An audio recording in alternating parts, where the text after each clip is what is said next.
要为自由，要为中国来争取，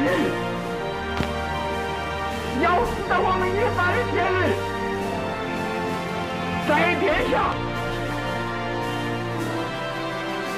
수동사변 이후 러양에 주둔하던 국부군은 곧장 베이징과 텐진을 향해 북상하면서 장제스는 화북 방면군을 지휘하는 기찰정무위원장 숭저위안에게 명령을 내렸다. 두 도시는 반드시 사수하라는 명령이었다.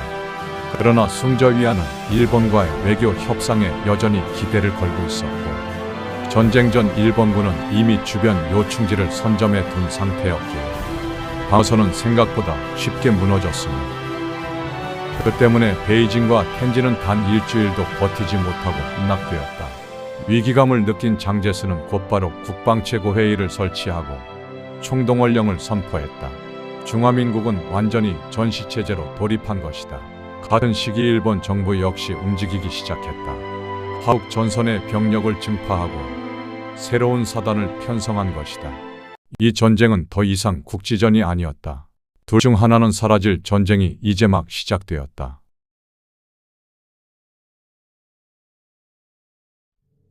베이징과 텐진을 점령한 일본군은 점차 남하하기 시작했다. 중국군은 급하게 북상의 방어 태세를 갖췄지만 일본군은 압도적인 제공권과 전차 전력을 앞세운 후 중국군은 대부분 보병 중심이었고 기계화 전력은 극히 일부에 불과했습니다.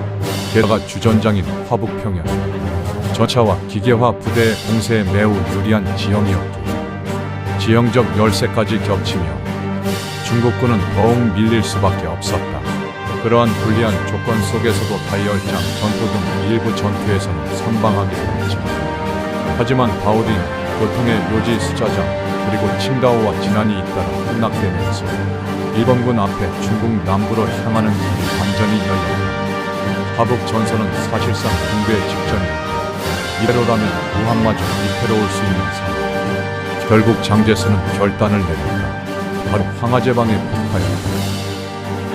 이로 인해 일본군의 진격은 수개월간 지연되었지만 수십만 명의 민간인이 피해를 입는 참사가 벌어졌습니다. 이는 헌한 대기근의 원인이 되기도 했다.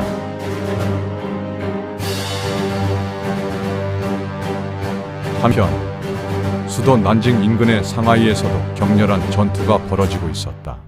홍커우 사건이 벌어진 이후 장제스의 명령으로 중국군은 상하이 주둔 일본군을 선제 공격했고 일시적으로 전세를 주도하기도 했다. 하지만 결국 일본군을 완전히 몰아내는 데는 실패했고 증원군이 투입되자 중국군은 점차 상하이에서 밀려나 젝트라인에서 가까스로 방어선을 유지하는 형국이 되었다. 다행히 이 전선에서는 중국 공군이 비교적 선전하고 북부군은 제한적이나마 공중 지원을 받을 수 있었다. 덕분에 난징에서 우한으로의 최고사령부와 산업 이전도 성공적으로 완료할 수 있었지만 그런 외형상 항전일관이던 중화민국 내부에서도 비관론은 점차 고조되어 강경 일변도였던 장제스마저 상하이 함락 이후 일본과의 협상을 잠시 검토하기도 했다. 하지만 연전연승에 고치된 일본은 오히려 조건을 더욱 가혹하게 바꾸었고 결국 협상은 결렬된다. 화북과 난징을 잃기까지 불과 7개월밖에 걸리지 않았다. 과연 지금의 중화민국은 얼마나 더 버틸 수 있을까?